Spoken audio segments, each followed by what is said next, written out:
Remember I was telling you I was going to rig up another trap and use the PVC pipe as a door and a foot pan. Okay, so that's what I'm putting together. I'm discovering it's a little pricey, but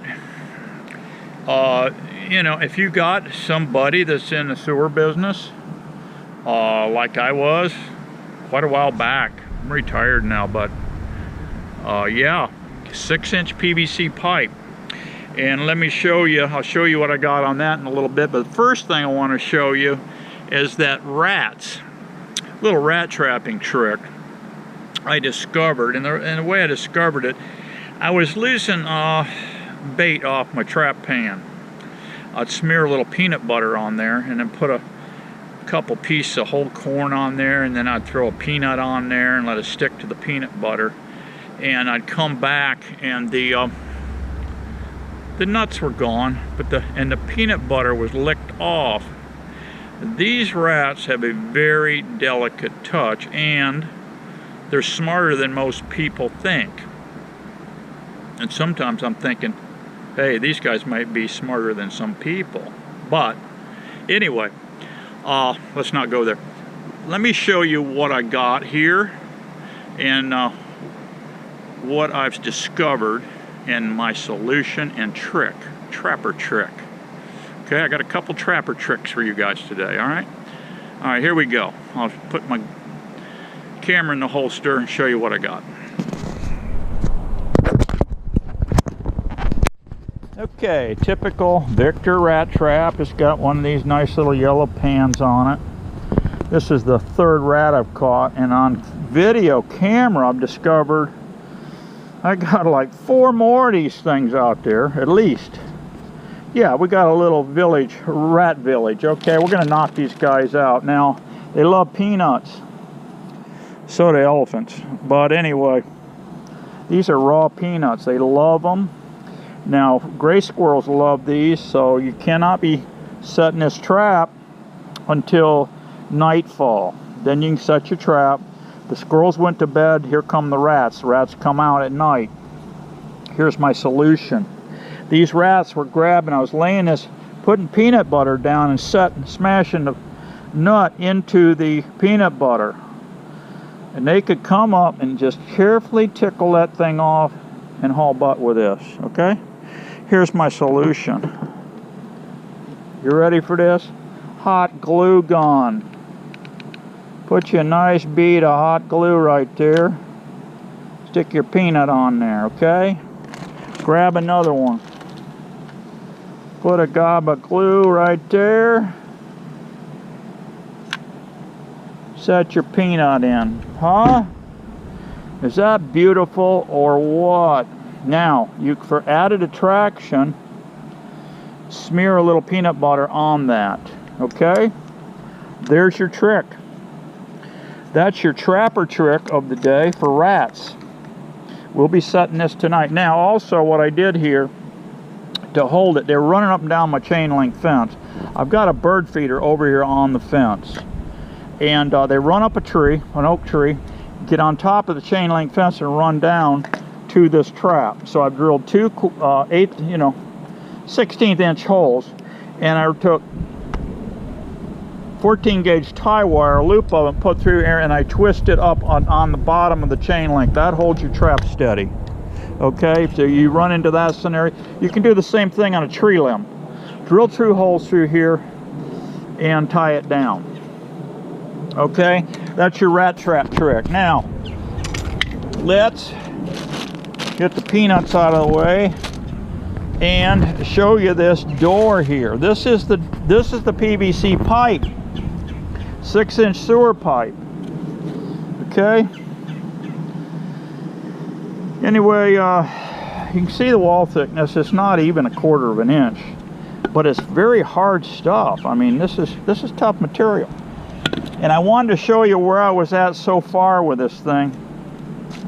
Let me show you what I'm going to do on the floor pan. This is the other portion. I was able to cut out this door over here with this. I split the pipe. I split the pipe down here first, right down. Just follow just follow the line, the factory line here, printing, cut it, and then measure over.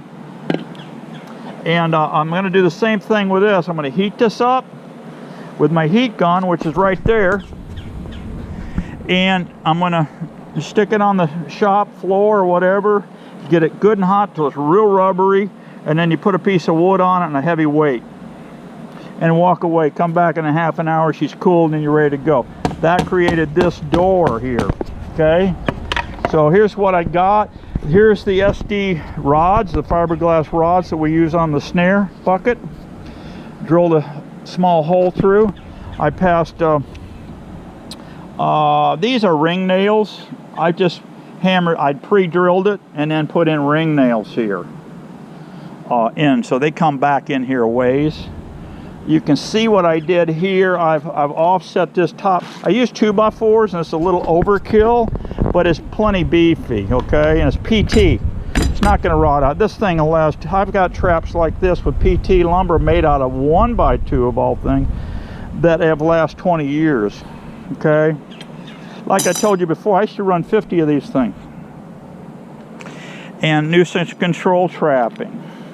And you can see what I did here. This is 1/4 inch hot roll rod, and I beat it, put it on the anvil and beat it up, and I got fender washers here and there so don't kick out.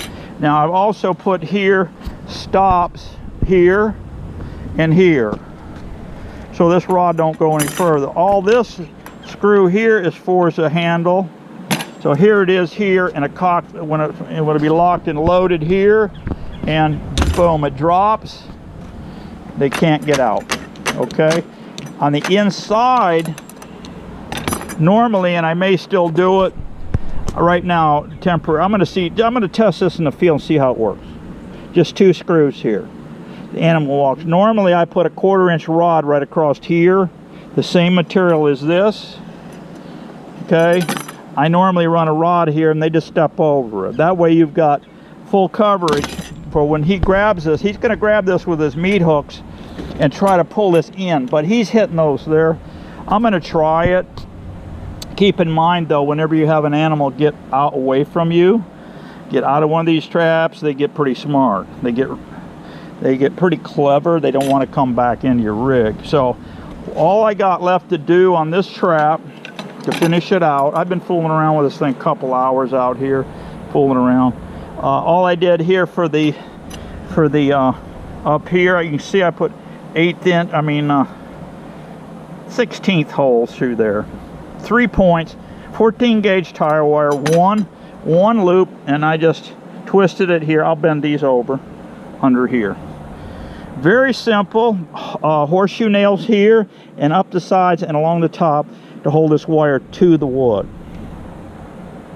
That's it. There's about a 1/2 inch space here and here is all. This rod, I could have tightened this up quite a bit more. I could have brought this back, probably should have, but it's too late now. I could tighten this up by taking a saw and chewing a little off of here. As you can see, I've got a lot of slop in here, but I think it's going to be fine. You want a lot of slop anyway, so these things drop down fast. You don't want no hang-ups, no nothing, and this thing drops fast. Okay, now I've got a little gap here at the top and a little gap at the bottom. Not enough to worry about, okay? He ain't getting out of that. And I don't think he's going to chew this material up. I really don't. Because the reason I say that is I have built these doors just for giggles out. I had some 1/4 inch Lexan, you know, acrylic. Plexiglass they call it. I have built these doors out of plexiglass. I've got one in the back. It's still good. They have not tore it. I thought sure as heck. I just did it for fun because I was out of material. And I said, well, that'll last about one time in the coon. I've caught 30 coons out of that thing with the plastic, with the plastic in it. So, and I will get back with you when we get this job finished up, and we'll demo it, and we'll catch a coon or two with this thing and see how it goes, and that way you'll get a you know, report on how it all works. All right. So I will catch you guys on the next one, and be safe, and thanks for stopping in. Catch you guys on the next show. Be happy. Bye-bye.